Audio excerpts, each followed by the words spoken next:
Tell them what you told them. This is the conclusion of your speech. This is where you're reflecting back on everything you just covered, and you're also creating some kind of action that you want your audience to take. This is a persuasive speech, and so you're trying to persuade your audience, your classmates, to actually do something. So after you've signposted into your conclusion, be sure you restate what your original purpose was in this speech. I hope you now have a better understanding of whatever your topic is.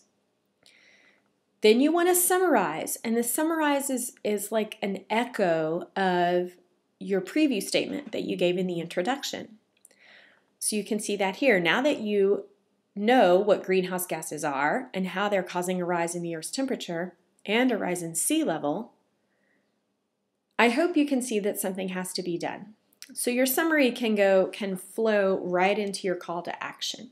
Be sure that your call to action is something appropriate for your audience, right? If I want to stop global warming, a great way to do that would be for everybody to ride bicycles or drive, hybrid powered cars. But I don't think everybody in our class is going to go out and buy an electric car just because I asked them to. So pick something that's realistic for your classmates to do. This example here is I hope that you will commit to stop global warming by decreasing your carbon footprint. One way to do this is to eat less red meat.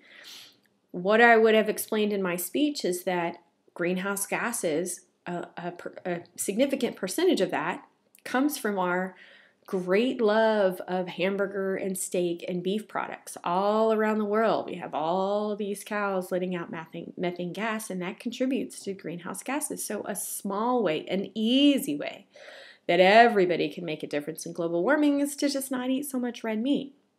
I'm also put in here, you'll see in the call to action, a website where they can go and commit to that. Okay, it's a small thing, but if your speech is persuasive, you can actually get your classmates to go and do this small thing to help make a difference. Then your landing statement. Your landing statement wants to leave the audience with some kind of a lingering, deep thought about what you've just said, right? Just like a movie where the ending's really dramatic and it kind of stays with you for a couple of days, your landing statement it's like you're putting the ball back in the audience's court, really enticing them to do something. So the example we have here is make a difference, not just for yourself, but for your community, your country, your world. Okay, you're really wanting to motivate and encourage them to do the right thing. And that's the conclusion.